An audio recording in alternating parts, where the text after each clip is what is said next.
Alhamdulillah wassalatu wassalamu ala rasulillahi wa ba'd.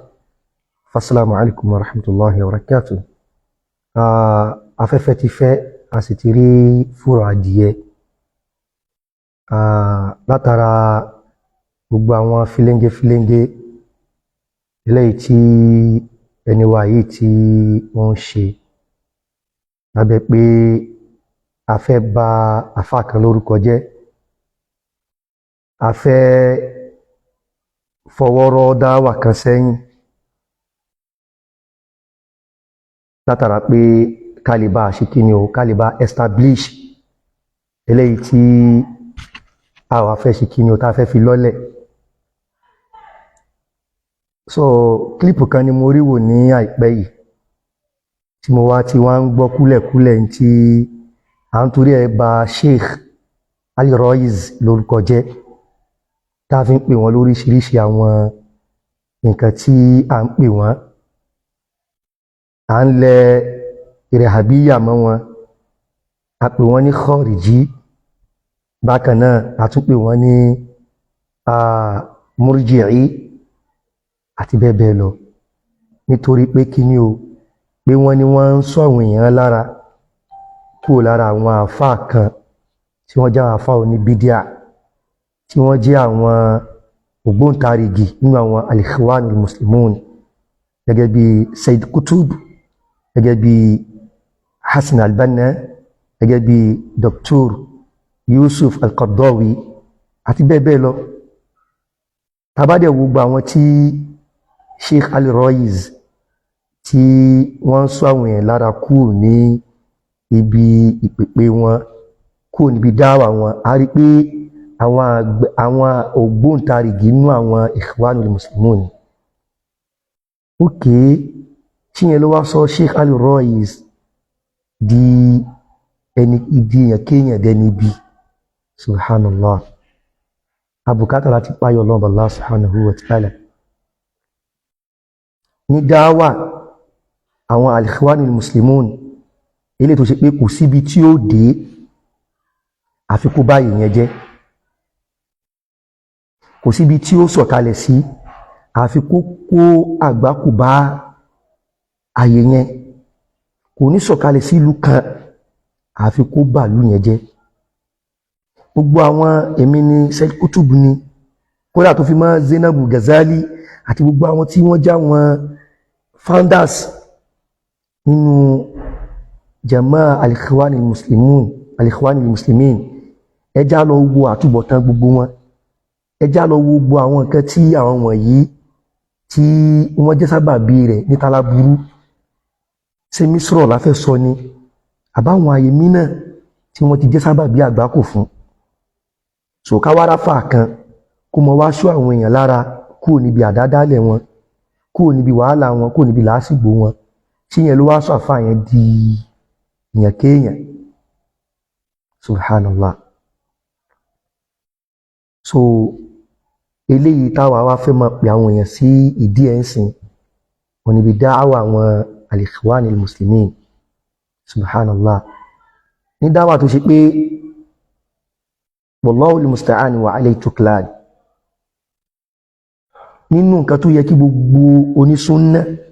ká máa gbógun tì ní, ká máa jà lógun pẹ̀lú kíní o, pẹ̀lú dáwà ni, pé àwọn eléyìí ò bọ̀rọ̀ wọn bọ̀rọ̀ gbérí. Tán bá ilé gbérí, subhanallah, àwùjọ ò ní lójútù. Tọ́wọ́ wọn bá ilọ̀ lè tèkú dà. Àdánwò tí ó bá ìlú tàwà yìí yóò ju eléyìí táà rán lọ́wọ́lọ́wọ́ yìí, yóò jù lọ. So a ṣe pé dáwà al-Ikhwanul Muslimin òun ni nǹkan tá fẹ́ mọ́ propagate, tá fi wá ń sọ àwọn ọmọ ìyá tí wọ́n balance lórí ẹ̀sìn wọn, tá fi wá ń sọ wọn lórúkọ kórúkọ, tá fi wọ́n tì síbi àwọn nǹkan àgbákò. Dáwà tá fẹ́ gbé wọlé ló ní àwọn òròyìn tá fi ń ròyìn àwọn al-Ikhwa as-Salafiyyin. Dáwà tá fẹ́ gbé wọlé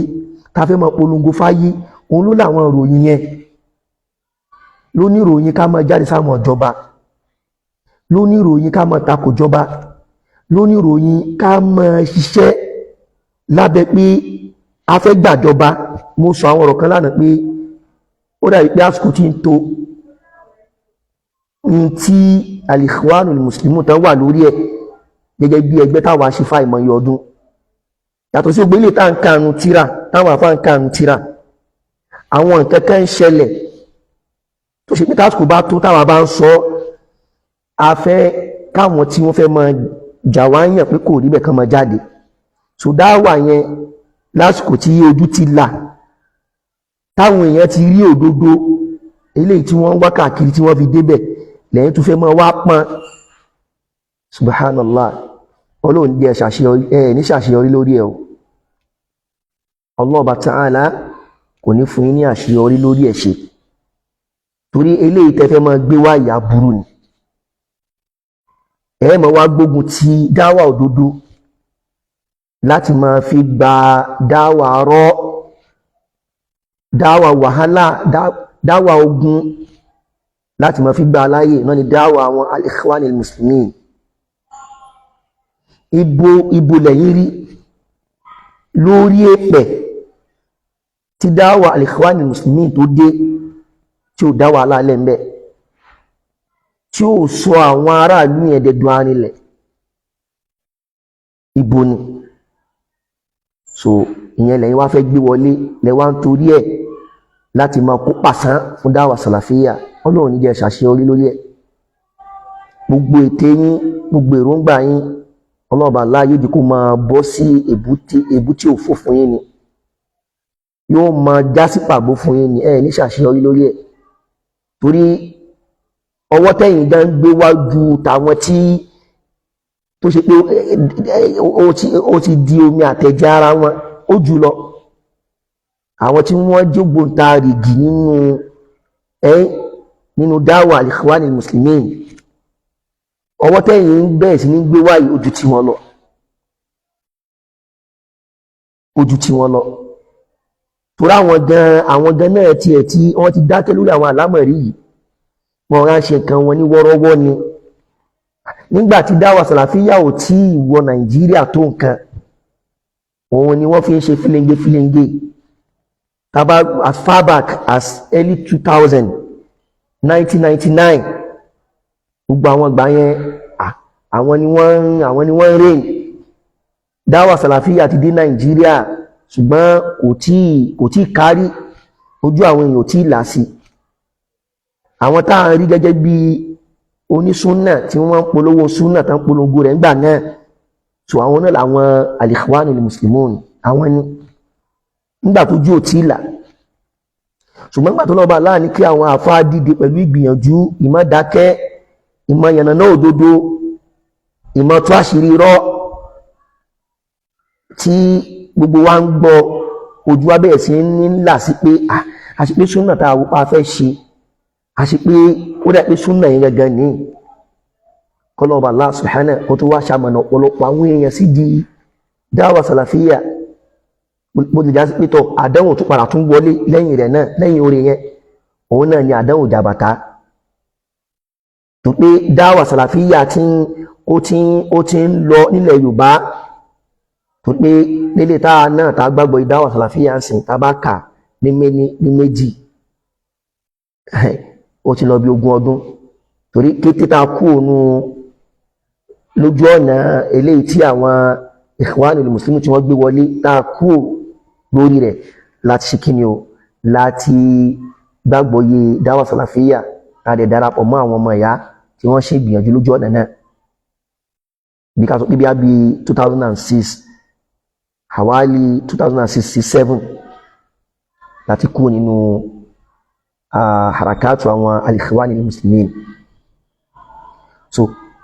gbogbo àwọn ìgbà yẹn Ọlọ́hun Allah subhanahu wa ta'ala ó ti fún àwọn èèyàn lágbọ́yé lọ jàntìrẹrẹ. So gbogbo àwọn fílẹ̀ngẹ táwọn al-Ikhwanil Muslimin tí wọ́n ṣe, gbogbo ẹ̀ ó rẹ̀jà wọn apá wọn ń bọ́, ẹ̀rù ti bẹ̀rẹ̀ sí ní bá wọn náà pé ṣé dáwà sàlàfíyà tó wọlé yìí ṣé kò ní jẹ́ problem fún àwọn báyìí. So lẹ́yìn èso dáwà yẹn lẹ́yìn tí wọ́n á délé ilẹ̀ mọ́ wá pọ́n nígbà tí ilẹ̀ ti mọ́ tójú àwọn èèyàn ti là sódodo. Ẹ̀rí gbogbo ète yín ọgbọ́n yín eléyìí tẹ́ ń dá ó dájú pé wallahi pàbó ni, torí àwọn ohun tí ò yé yín nípa dáwà àwọn Ikhwanul Muslimin àwọn máa ṣàlàyé ẹ̀fáyé lọ́nà tí ò tiẹ̀ lè gbà jẹ́ dáwà al-Islam, lọ́nà tó gbà yapa dáwà tànábì Muhammad sallallahu alaihi wasallam, lọ́nà tó gbà yapa minhaju an-nubuwwah sallallahu alaihi wasallam. Àwọn máa ṣàlàyé. Ó ṣẹ̀ṣẹ̀ ń yé mi ni pé àṣíbí tẹ́ ń lọ nìyẹn tẹ́ fi ń da gbogbo ẹ̀rú ẹ̀ sì máa ṣàdédé dàrú láti lè ṣe kí ni o, láti lè fún ìbàjẹ́ elétẹ̀fẹ́ ra wọlé, láti lè fún ní kí ni o, láti lè fún ní agálẹ̀ ni. Because tẹ́ ẹ̀ bá ṣe bẹ́ẹ̀ in tẹ́ ẹ fẹ́ gbé jáde yẹn ẹ lè sọ sí lórí ẹ̀. Tẹ́ ẹ̀ bá kọ́kọ́ kọ́ńkà dáwà sàlàfíyà náà ẹ lè rọ́nà lọ. Ẹ̀rí báyìí òun náà ló fà á láfi ń rí àwọn oríṣiríṣi irọ́ nínú àwọn ọ̀rọ̀ yín,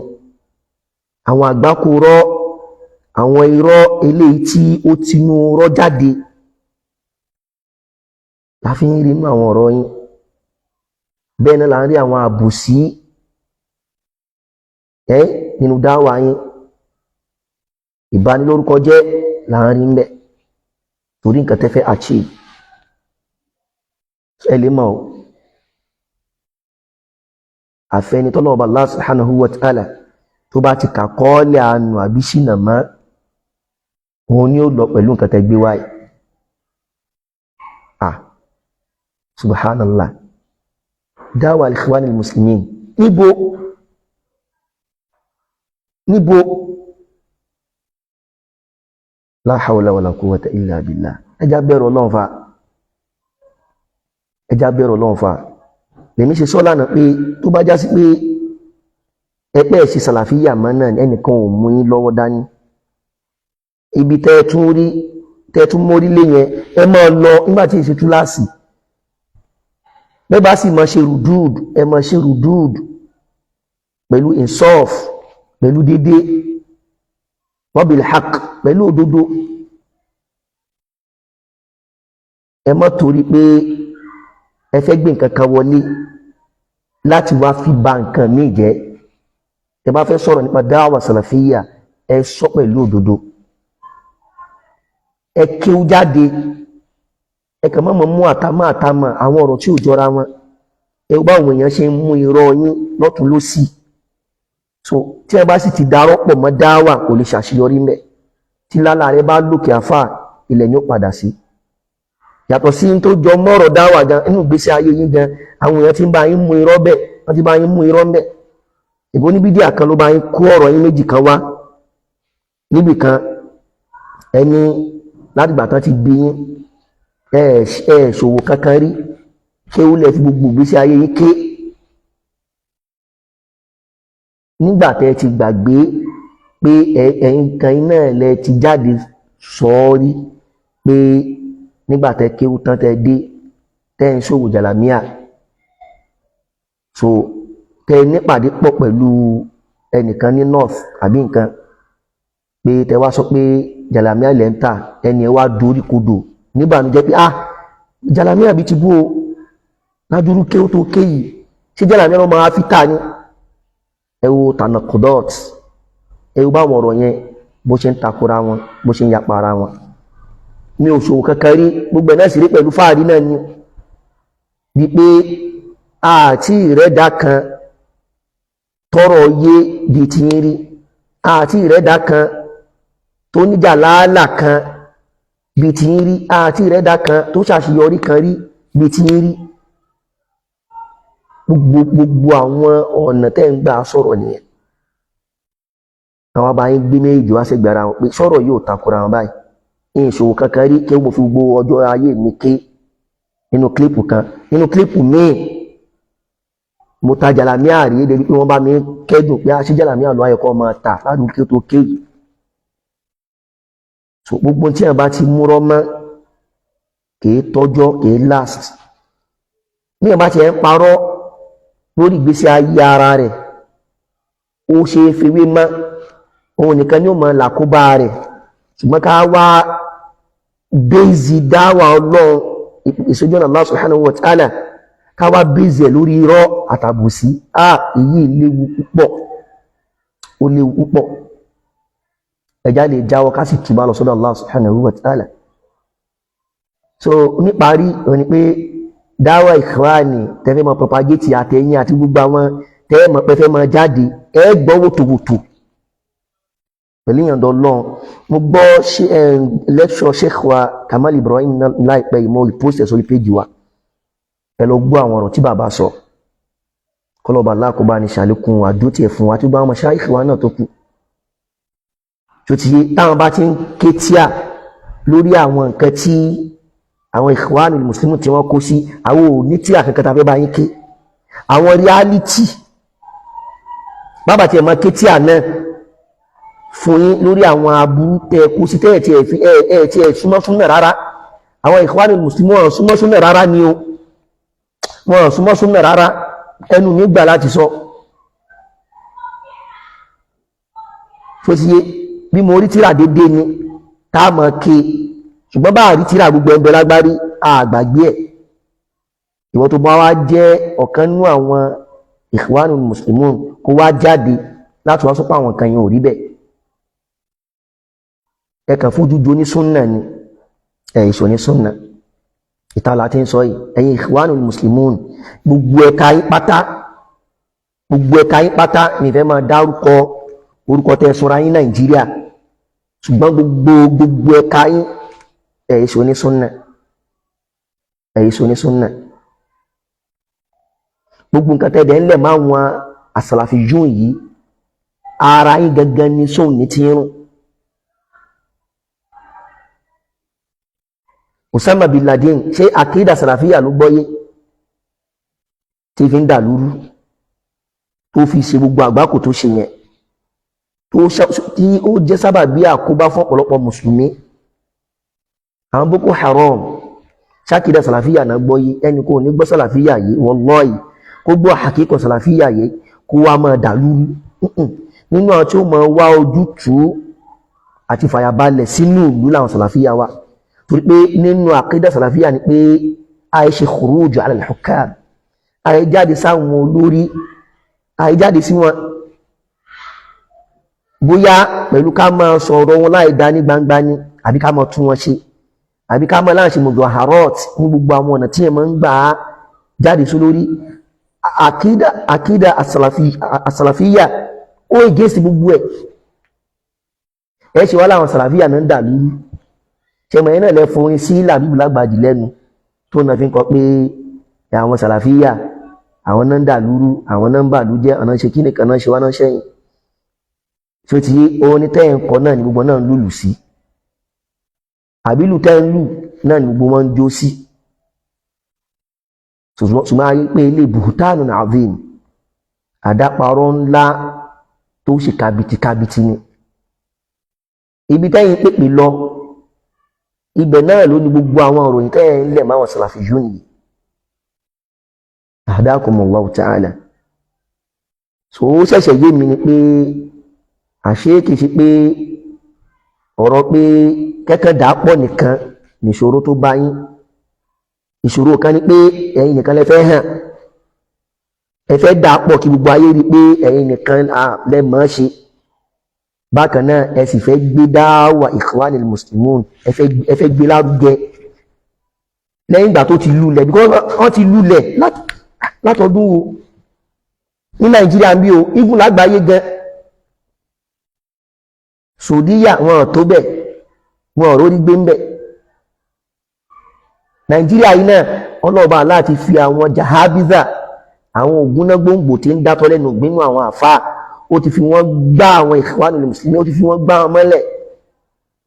ṣùgbọ́n ẹ̀yin wá fẹ́ dúró gẹ́gẹ́ bí weapon fún wọn láti ṣe kí ni o ẹ fẹ́ jẹ́ gẹ́gẹ́ bí agbára ta fún wọn tí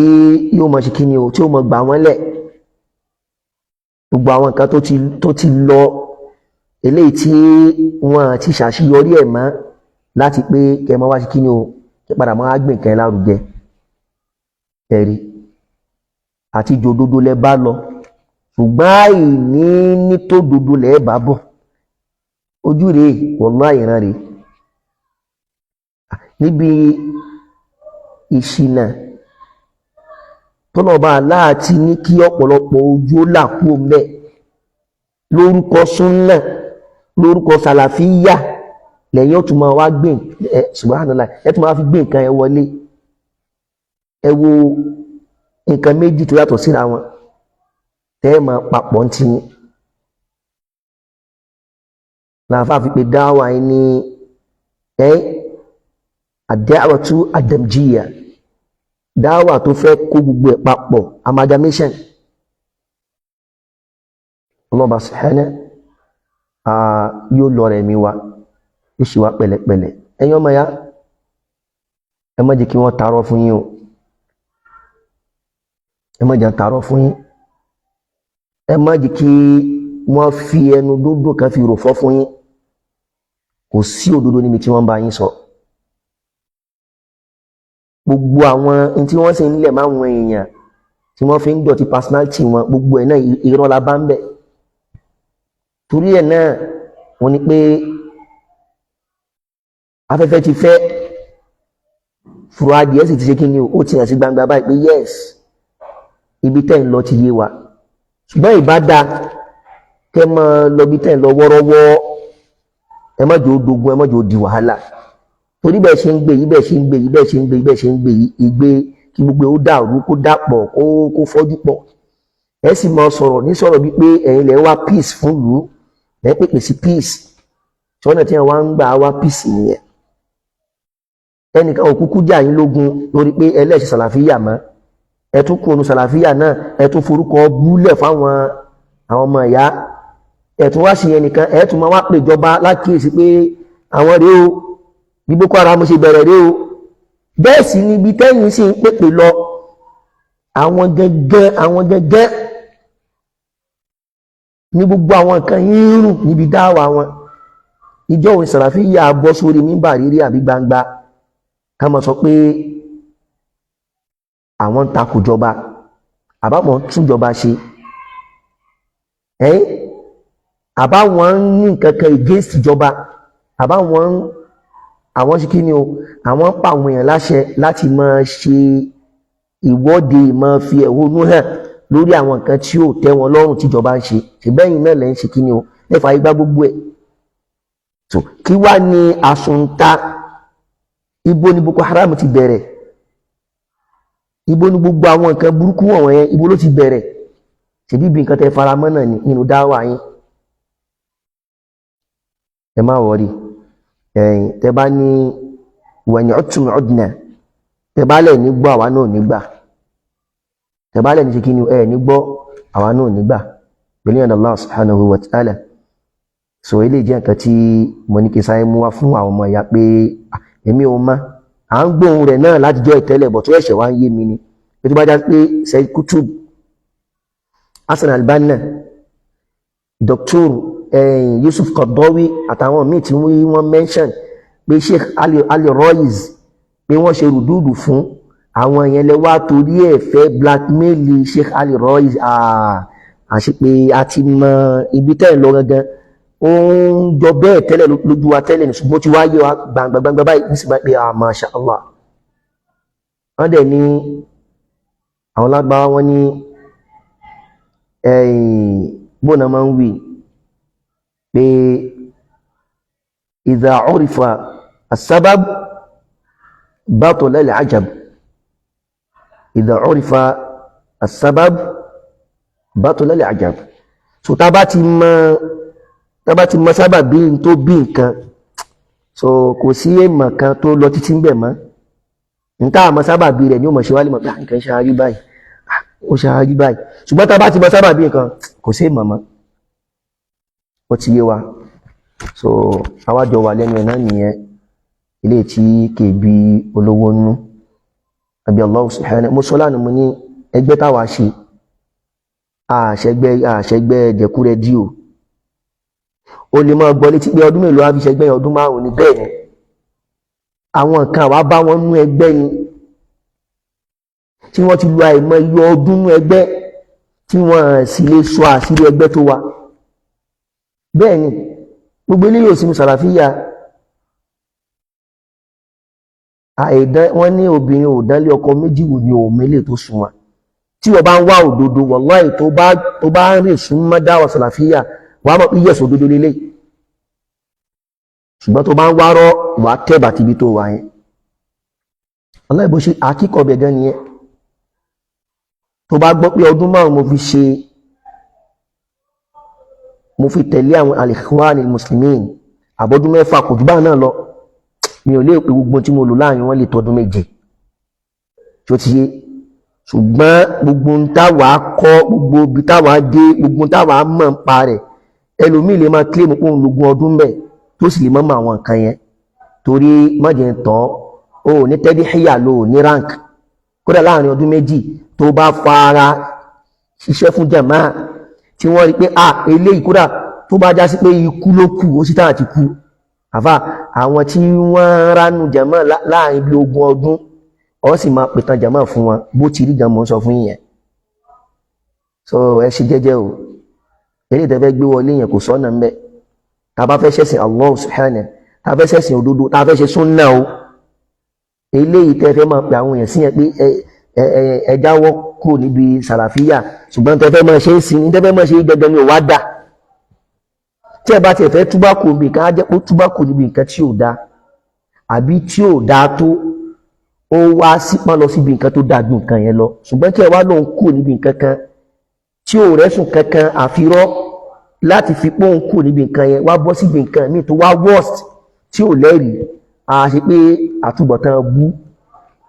òun nìtumọ̀ nǹkan yẹn fún ẹni bẹ́ẹ̀ pẹ̀lú àníyàn tí ò dá láti pìlẹ̀ tẹ́lẹ̀ náà ni pé àníyàn náà ni kí wọn náà ṣọ́ ò ní kò mójútó tó ní Allah subhanahu wa ta'ala Allah kò ní ṣì àwọn ẹni tí ẹ kò ní ṣì wọ́n lọ́nà ẹni kò ní ìṣìnà lẹ́ni àfi kó ṣe pé òun gangan náà ló ṣàgbákò ìṣìnà ẹ fún rẹ̀ pẹ̀lú àníyàn rẹ̀ tí ò dá ilé ti fi ń bọ́ lọ́wọ́ Allah subhanahu wa ta'ala lò wa akhiru da'wana anil hamdulillahi rabbil alamin assalamu alaikum wa rahmatullahi wa barakatuh